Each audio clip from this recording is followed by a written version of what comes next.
Hi everyone, this is Candace, aka the Oracle, making it back for another video for you. It's such a brilliant day outside, so I really wanted to come out and kind of hit on another subject I get a lot of questions about. So one of the things that, and you're going to see wobbling is because I'm on the deck, because it's outside and it feels good and the sun is amazing, and cleansing, which is what we're going to talk about today. So one of the things I wanted to speak to you about is cleansing your home. I get a lot of questions about how to smudge, like about smudging and what ways there are to smudge. I get a lot of people saying, hey, I love sage, and that is awesome. So one of the things I'm going to talk about cleansing with you is about cleansing your home. So when you are cleansing your home, you're going to do it, and there's actually a specific way to do it. So you're going to have a door or a window open somewhere so things can get the hell out. And then you're going to start from the bottom. So you're going to do the basement. If you have a basement, you're going to do the basement. If you happen to live in a trailer, you're going to do the skirt under the skirt of the trailer. And then you're going to do the top floor. If you have a second story or whatever have you, you're going to do the top floor. So one of the things I like to do when I start smudging is I let people know that, hey, I'm cleansing out this home. Your opportunity to leave is right now. There's a door or a window, whichever you have open, and you let them know the time to leave is now because we're cleansing. We're doing this, right? So that's how I start. And so then I go in the basement. I go from the corner of every room, and I go around every corner of every room. So if you're going to go from the corner and go to the right and do a whole thing, make sure you're not locking yourself in the room. Make sure you get the windows. Make sure you get any vents and light fixtures, outlets. If you're using a smokeless smudge, like a spray smudge like I happen to carry, please put a towel and just wipe it down. Don't put water into the electric. Don't do that. That's a whole big old trap. So let's not do that. Okay? So you're gonna go from this way, this way, this way. Any doors, I do doors up, down, around, and close it. Okay? Same with windows. So once you've done that, you can go to the next room, starting the farthest away, and then work your way towards the exit, right? So if you're in the basement, you're going to work your way towards the stairs. So after that, you're going to go up the stairs, so do underneath the stairs, and then you're going to go up the stairs. Like, make sure you get anything that can be used as an exit, an entrance, a hidey hole, whatever. So smoke detectors. If you have smoke detectors, I know no one wants to do the smoke detectors because they make a lot of noise. But if they are built into the wiring of your home, there's a hole there underneath it. So if you have smoke, if you have like smoke, you're going to have to way past the detector out, okay? Ceilings, everything, all right?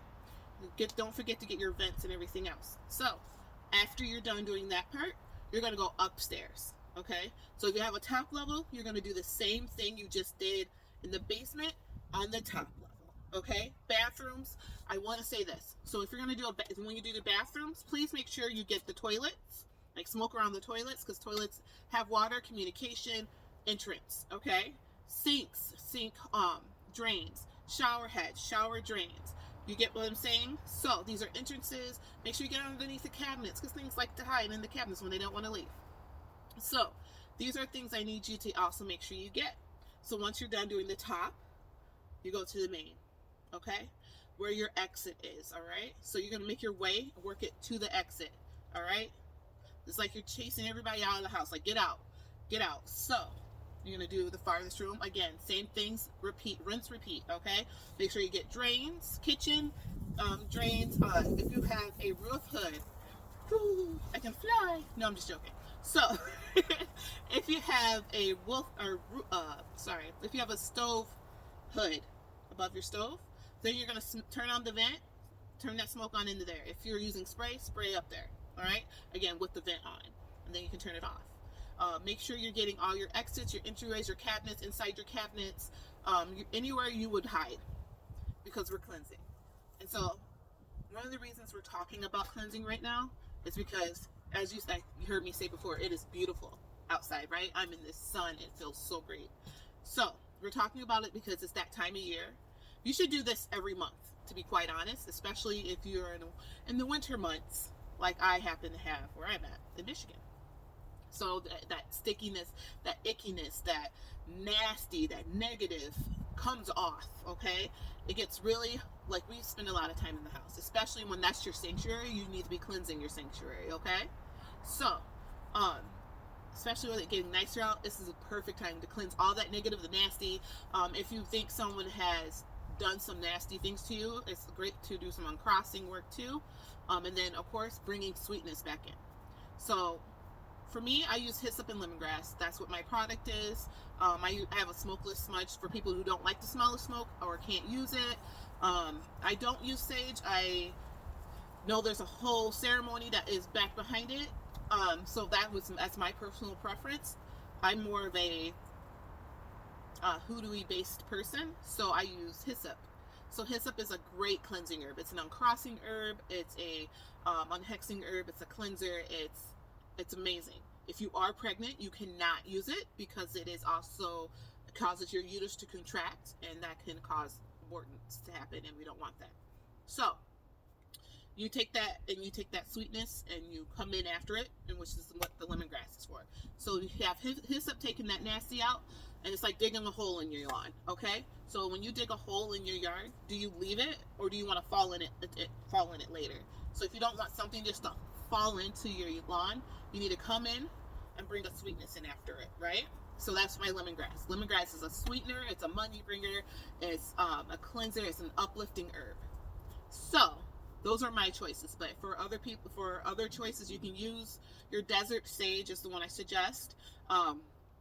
And then you can use Palo Santo as your cleansing to come back in behind it. I know a lot of people like that paired together. Lavender is a great sweetener as well. You have cedar. Cedar is also a great cleanser. Okay, cedar's a great cleanser. I love it. That's probably what I would use right backed up to hyssop. And my next probably go to would be rue or cedar. And then your cleanser, because cedar is also, so I know I'm babbling, so but cedar is a protector, right? So it's also a cleanser and a protector. That's why I would use cedar. But you can use anything that you know is a great cleanser, but make sure you are sweetening after. That's like the most important part, right? Okay, so now that I've babbled, so sorry. I'm going to show you what I use. So I use mine is Let's Clean House. I know it's kind of bright out here. That's what I use. So it has the lemongrass and hyssop, has instructions on it. It's a wall wash. So in the South, they have this tradition when the spring hits, they do a whole cleansing. They wash their walls down. And that's the same thing where it's cleansing the home. It's getting that nasty, that stagnant out, right? And then that gets that out. So this you can also add to your mop water if you want to cleanse your floors. You can use it in the car, you can use it at a workspace. It's not a very pungent smell or anything. It's very light and sweet and airy. Not super sweet, but it's light. It's very light. So if you're spraying it at work, because you have that coworker who needs a little extra, you're not going to be like, oh snap, don't spray it in their face. I will say that. Do not spray it in their face, because I am not responsible for what happens after that happens. Not my. But I will say it's great to use at work to sweeten that person up. I do have a lot of clients do like to use it at work, and it sweetens up the coworkers who are bringing the whole vibe down. So that is kind of what I wanted to talk to you about today, was about cleansing your home. I just wanted to make sure you guys cleansed it with the doors open or a window open, because why agitate the spirits and tell them you have to stay here? No. Agitate them, send their ass out. Don't leave the doors closed. You're just making a mess if you leave the door closed. So open up the doors when you're doing this, okay? And then that should make your house feel so much better. It's also great to use around holidays when you have a bunch of people in your space. Okay? All right. So thank you so much for joining me again for another video. I do appreciate your presence. And if you have any questions, please comment below. All my info, where you can contact me, my website and all that stuff is below. Please like and subscribe. And I will see you guys in the next one. Thank you. Bye.